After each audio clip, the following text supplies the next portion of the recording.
I came into this world not with a cheer, but a burden. My mother, Elizabeth, wasn't ready for me, or maybe she just never wanted to be. It's hard to tell the difference when you're the unwanted one.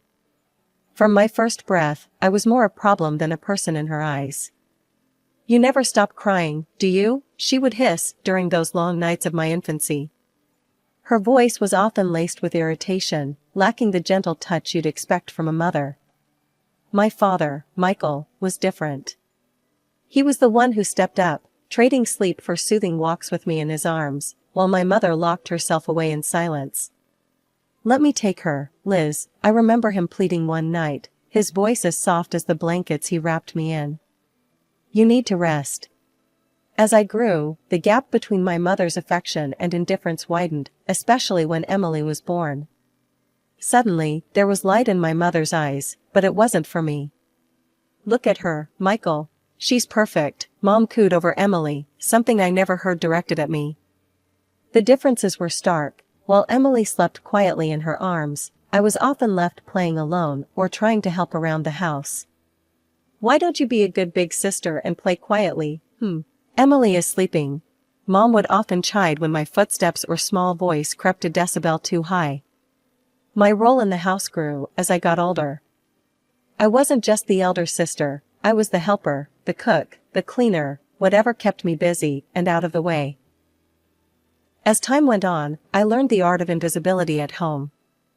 It was easier to blend into the background, to anticipate needs before they were spoken. By the time high school rolled around, I was more the family caretaker than their child.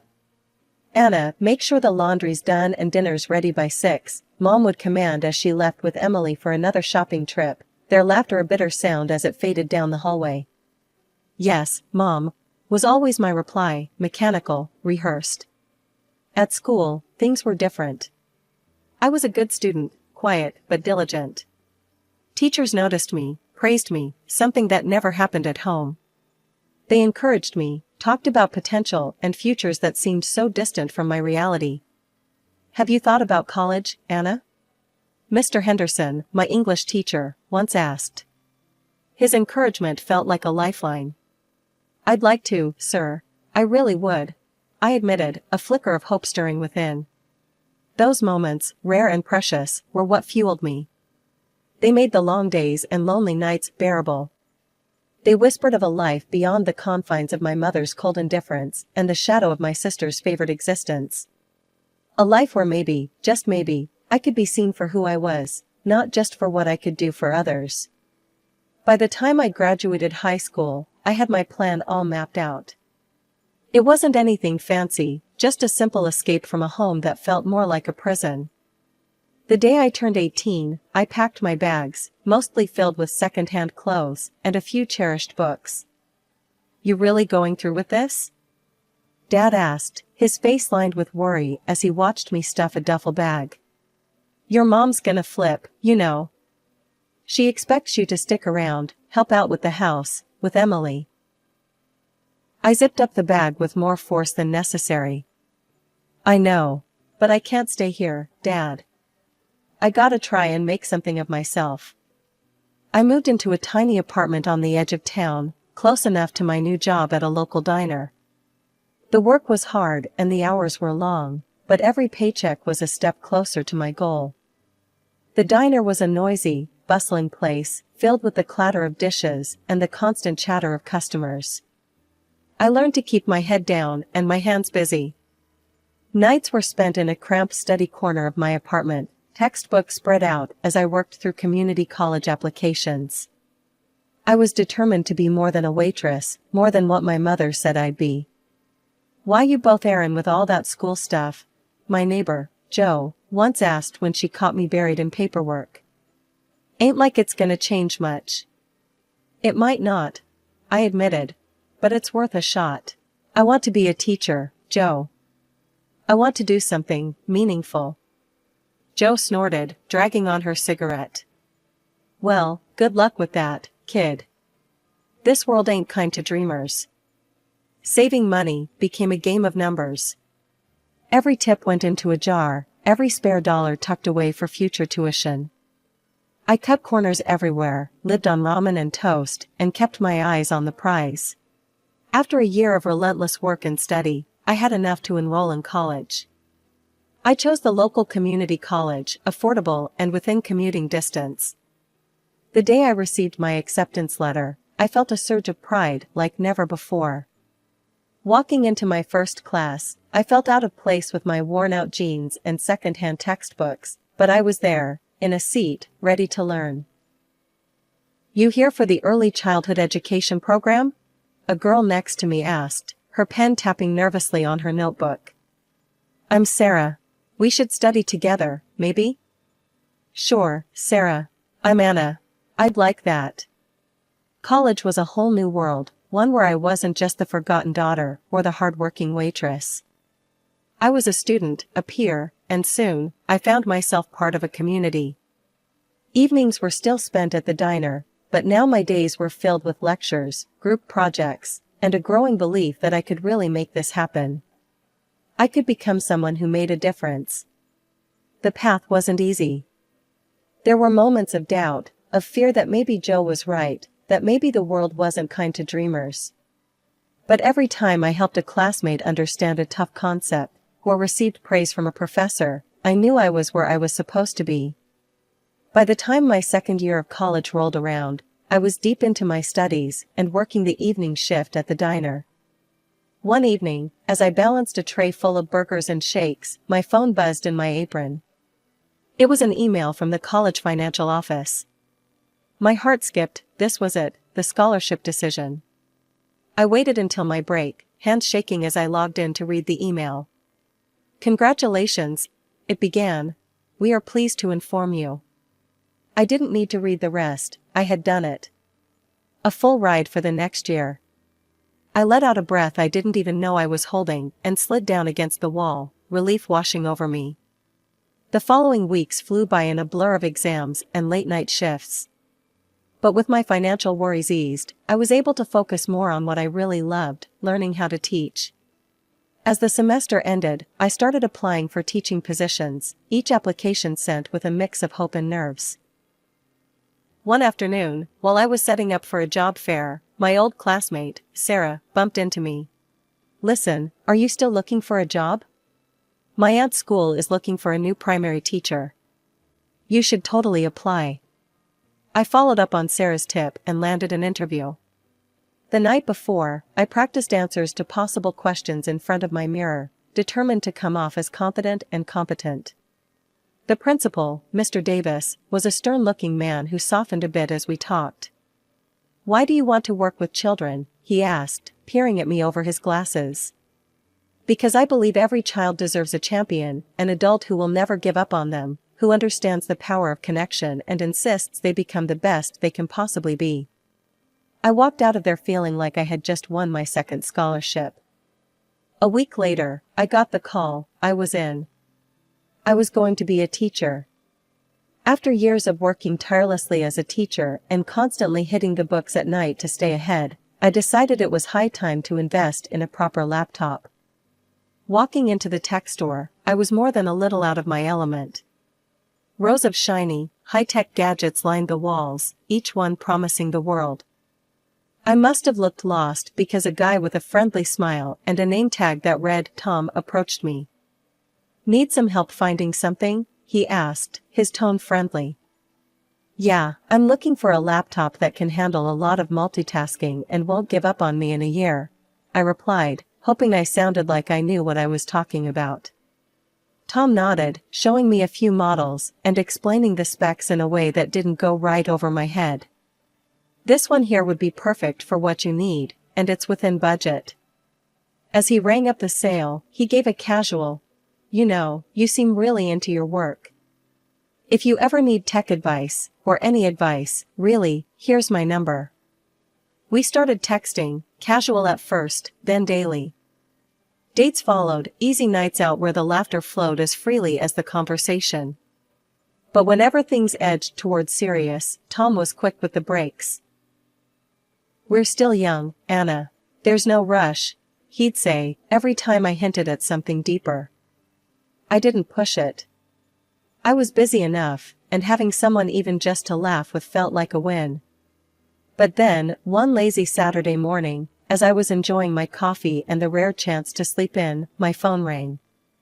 It was Mom, which was unusual enough to spike my heartbeat. "Anna, it's your dad. He's really sick. You should come." The weight in her voice pulled me upright. "I'm on my way." Tom, sprawled on the couch, sat up. "Everything okay?" "It's my dad. I have to go see him. He's sick." "I'll come with you," he offered, and something in his tone made it clear he wasn't asking. We drove in silence, the tension thick. As we pulled up to the family house, his whistle cut through the quiet. "Damn, Anna, you didn't say you grew up in a mansion." "It's not as glamorous as it looks," I murmured, my stomach knotting up as we walked to the door. Inside, Mom and Emily were the picture of superficial concern. I introduced Tom, their smiles a little too polished. "Nice to finally meet the man making our Anna so happy," Mom cooed, her eyes appraising. "We were just talking about the future," Emily chimed in, eyeing Tom like a new accessory she might like to try. I barely listened, my focus on getting to Dad. He was propped up in bed, looking so frail it knocked the breath from me. "Anna, my girl," he rasped as I approached. "I'm sorry, for everything." Tears stung my eyes, but I managed a smile. "It's okay, Dad. I'm here now." "I should have been stronger. Should have stood up for you more," he continued, each word labored. We talked a little more until he drifted off, tired from the effort. I kissed his forehead and joined the others at dinner, Tom in tow. The conversation at the table turned quickly to money, inheritances, things that seemed so trivial with Dad's room just upstairs. "Your father's made some smart investments," Mom was saying, her voice light, almost excited. "It should keep us comfortable." "Yeah, I've been looking at trips to Europe," Emily added, like she was picking out items from a catalog. Tom listened, nodding along, but I felt sick. "Shouldn't we focus on Dad's health first?" I interjected, unable to keep the edge from my voice. "Oh, Anna, always so dramatic," Emily sighed. "We have to be practical about the future." I wanted to argue, to scream that they were talking about Dad like he was already gone. But I bit my tongue, the words tasting like bile. We drove back to my place, the city lights blurring past as I let the distance from that house, from those people, slowly help me breathe easier. Coming back from that unsettling dinner at my parents' place, Tom seemed more contemplative than usual. We'd barely closed the door to my apartment when he turned to me, his expression serious. "Anna, I've been thinking a lot lately," he began, running a hand through his hair. "Marry me, Anna." The proposal was as unexpected as a thunderclap in clear skies. "What? Tom, where is this coming from?" "I know it's sudden," he admitted, stepping closer. "But today, seeing everything. I just know I want to be there for you, for good. We don't need anything big, just us, together." His words, sincere and raw, cut through the confusion. I loved him, that much was clear. And maybe, just maybe, he was the solid thing I could hold on to. "Okay, yes," I said, the decision feeling right despite the chaos of my thoughts. We didn't wait. The very next week, we stood together at City Hall, exchanging simple vows in a quiet room. No frills, no grand speeches, just a promise to each other. But even the warmth of new marriage couldn't shield me from the concern for my father. His health was deteriorating, each visit painting a starker picture than the last. One afternoon, as I sat beside his bed, holding his hand while he dozed, he stirred and looked at me with a clarity that had become rare. "Anna," he murmured, squeezing my hand. "When I'm gone, there'll be something for you. A surprise." I brushed his hair back from his forehead, smiling to ease his worries. "Dad, don't talk like that. You need to focus on getting better." But he shook his head gently. "Just know that I did what I could." His words hung between us, heavy and somber. I chose not to press him, thinking it was the illness speaking, his mind fogged by medication and pain. Leaving his room that day felt harder than ever. At home, Tom tried to comfort me, but the image of my father's frail form haunted me. Meanwhile, Mom and Emily's conversations about the future grew more frequent and filled with cold calculations. One evening, I overheard them talking in the kitchen while I was supposed to be out. "The medical bills are piling up, and with your father like this, well, it's not sustainable," Mom was saying, her voice laced with impatience. "I've already signed up for plastic surgery to find a new boyfriend." Emily responded, her tone just as calculating. "We need to think about what comes next. I want that new car that you and I saw in the salon." Frustrated and heartbroken, I left them to their scheming.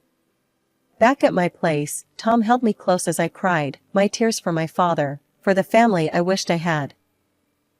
The day we buried my father was cold and gray, the sky mourning with us as friends and relatives came to pay their respects. That evening, the family gathered at my parents' house. The air was thick with tension, everyone too aware of the elephant in the room, the inheritance. I was emotionally drained and wanted nothing more than to honor my father's memory in peace, but that wasn't to be. Tom was the first to break the silence about the will. "So, what's going to happen now with the inheritance? We need to know what we're dealing with here," he said, his tone a bit too casual for the occasion. I shot him a look, my heart sinking. "Tom, can we not do this right now? Today isn't about money." But he pressed on, oblivious or indifferent to my discomfort. "I'm just saying, it's important. I mean, shouldn't the house go to Anna? It's only fair." My mother, who had been quietly listening, laughed dryly. "Fair? This house has always belonged to Emily and me. You two were just passing through." Tom's face hardened, and he turned to my sister. "Emily, you know this isn't right. Anna deserves her share." Emily, looking more interested than she had all evening, fluttered her eyelashes at Tom. "Oh, Tom, you always think of others." But Mom's right, as usual. The conversation spiraled, voices raised in a bitter symphony. I felt sick listening to them, the words melding into a cacophony of greed. How could a day of mourning turn so quickly into a scramble for wealth? As they argued, Tom's attitude shifted, his earlier support for me fading as he began to compliment Emily on her sensible outlook. Watching him sidle up to my sister, something in me snapped. I couldn't stomach another minute of it. I fled to my father's room, the one place that still held traces of his presence, and collapsed into a restless sleep. The next morning, I awoke to the smell of coffee and found Tom in the kitchen. His expression was grave, a stark contrast to the light banter of just days before. "Anna, we need to talk," he began, avoiding my gaze. "I'm in love with Emily. I think she and I have a future together." The room spun a little, his declaration landing like a physical blow. "You're what? Tom, are you serious?" Before he could answer, I called Emily and Mom to join us. Emily came down, looking smug, while Mom watched with a curious eye. "I just wanted you to hear it from me first," Emily said, her tone infuriatingly calm. "I'm a decent person, Anna. I didn't want to go behind your back." Mom nodded, her approval evident. "It's very noble of you, Emily, to be so upfront about this." Their words, their betrayal, it was too much. I felt a cold, hard calm settle over me. "You all deserve each other," I said quietly. Tom extended the divorce papers toward me, a pen poised. Without hesitation, I signed, each stroke of my name severing the ties that bound us. "You'll get your things through a courier. Don't come back." With that, I walked out of the kitchen, out of the house, and didn't look back. I was free now, and with that freedom, a new path lay open. A path I would walk alone, but at least it was mine, honest and unencumbered. 2 weeks later, we all got back together in the notary's sterile office, about to hear the reading of my father's will. The air was tense, thick with unspoken accusations and bitter expectations. Mom and Emily were chatting in hushed, anxious tones, while Tom looked uncomfortable, shifting in his seat next to Emily. The notary, Mr. Clarkson, a severe-looking man with glasses perched on the tip of his nose, cleared his throat and began reading the will. I sat there, my hands folded in my lap, bracing for whatever came next. "To my daughter Anna," Mr. Clarkson read, his voice neutral. I leave the sum of $400,000. The room went silent for a heartbeat before chaos erupted. Mom's face turned a shade of red I knew too well as her financial desperation spilled out. I have debts, Anna. Your father knew. He promised he'd take care of us, she shrieked, her voice cracking under the strain. Emily joined in, her voice sharp and accusing. And what about me? I'm getting married to Tom. We need that money for a proper wedding. You don't need all that money, Anna. I stared at them, the sheer audacity rendering me momentarily speechless. Tom, meanwhile, tried to play the affection card, stepping toward me with open arms. I've missed you, Anna. I've made a mistake. I only ever loved you. Before he could reach me, Emily yanked him back by the shirt, her eyes wide with betrayal. Tom, what are you doing? He tried to wriggle free from her grasp, but Emily's grip was tight, her nails practically digging into his skin. Enough. Mr. Clarkson's voice boomed through the room, louder than I'd ever heard. If you cannot behave in a civilized manner, I will have to ask you to leave. And if necessary, I will call the police. The threat of authority seemed to pierce through the chaos, bringing a sudden, sullen silence to the room. Mom and Emily, with crocodile tears streaming down their faces, turned to me once more. Anna, please, my mother begged, her voice softening to a manipulative whisper. Think of your family. Emily, still clinging to Tom, echoed her plea. We're your family, Anna. Don't we mean anything to you? Looking at them, at their false tears and desperate faces, something inside me hardened. These were not the actions of a family, they were the actions of vultures dressed in familiar skins. No, I said firmly, my voice steady, despite the shaking of my hands. This money is what Dad wanted me to have. He knew I would use it wisely, not squander it on debts or lavish weddings. Tom, Emily, and Mom stared back, a mixture of shock and indignation written across their faces. You'll regret this, Anna. You won't be happy with this money, Mom hissed as I turned to leave. Maybe, I replied, pausing at the door. But I'd rather find that out on my own, without any of you. As I stepped into the sunlight, the cool air felt like the first breath of a new life, one where I was no longer bound by the toxic ties of those who shared my blood but not my values. I used the money to open a small private kindergarten. It was something I'd dreamed of, a place where children could feel loved and valued, the way I wished I had felt growing up. The process wasn't easy. There were permits to obtain, a property to renovate, curriculums to design, and staff to hire. But every step felt right. I named it Bright Beginnings, a nod to the new start it represented for me and the children we would serve.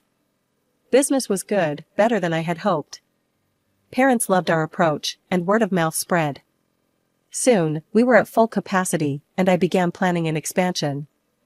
One day, while reviewing blueprints with my assistant, Jenny, my phone buzzed with an update from a name I hadn't seen in a while, Rachel, a mutual acquaintance of my family. Hey Anna, thought you should know, your mom and Emily sold the house. They had to move out of town, ended up in a small place. Not much left after settling their debts, she texted. I stared at the screen for a long moment. Thanks for the update, Rachel, I typed back, a mix of emotions swirling through me. As the days turned into weeks, Bright Beginnings grew not just in size, but in reputation. It was during this busy time that Tom reappeared, as unexpectedly as he had exited my life.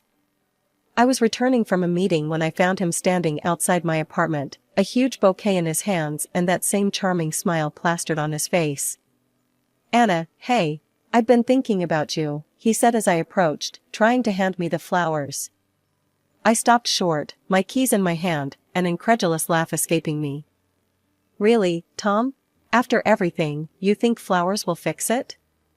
Come on, Anna. I made a mistake. Can we talk? His voice was coaxing, his smile faltering just a bit.